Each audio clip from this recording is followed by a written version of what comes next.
Roberto out of New York. Roberto, welcome to the show. You're on the air.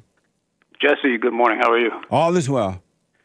I was listening to your show a couple of days ago. You had a phone call about the guy's wife died of cancer, and he tried to commit suicide, and he was in he got committed on suicide watch.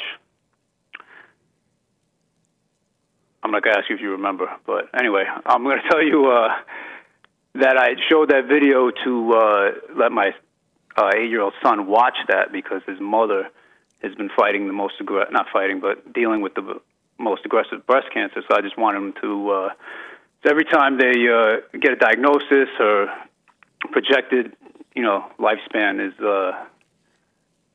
goes lower and lower. So I just want him to show him. So How old is he?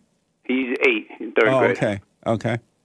So I just wanted to prepare him and all that, just in case, because you explained it beautifully, and he came up with a great question, and I was like, I wonder what you would think about it, and where this idea came from, because my generation, and apparently all through what I've heard growing up and stuff, is that people go, why God allows this person to die? It's God's fault. Where did the idea come from that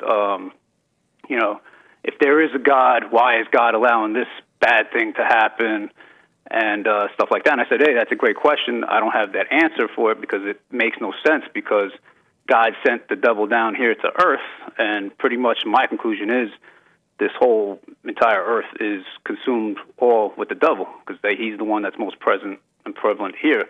So he was asking me that, why he's always heard it, and I, for myself as well. So what's the question? Why does everyone blame God for any bad things happening, and where did that come from, instead of blaming the devil? I guess that's the best way I can put it. So why do everyone blame God rather than blaming the devil? Yeah, like that phone call you had the other day, you were saying, why did because God? They can't see. Where did that can't seeing come from, though? From anger. It was passed down from their mothers. All right. Okay. All right. So that's the only explanation. That's what I should tell him. Just let him. Just hopefully he can see it for himself, right? But that's pretty much it. Right. They can't see. That's why they blame God. If they could see, they would not be blaming God.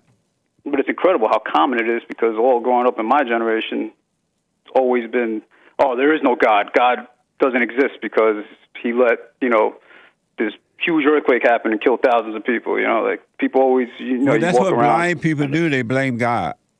And all people are blind until they wake up.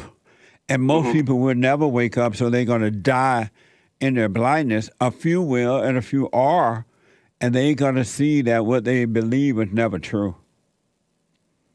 Right. I appreciate that, Roberto. Thank you, buddy. One more quick thing, biblical question. Just want to answer it real quick. What is real reality? 2 words. Real reality is practical thoughts. And that's it, my man. I appreciate that, man. I'll put my little 2 cents in on Sunday, if the Lord is willing and the creek to rise. So, tell your nephew or your friend, whatever. No, my son. Oh, your son. Tell your son that son. They blame God because they cannot see. Blame God because they cannot see? Right, they're angry. And that's why he should stay away from anger as well. Yeah, I'm trying to prevent that just in case his mother goes, expires, like you like to say. Thank you, man. I appreciate it. Have a good anytime, weekend. Man. Okay. You too. Have a great weekend, and we'll catch up soon. All right, my man? Good luck with everything. Thank you, buddy. I appreciate you. All right, say hi to the crew for me, all right? I will. I definitely. All right, they hear you, but I definitely will. Thank you. Yep, anytime, my man. Have a great weekend. You too. Yeah, tell kids don't be angry.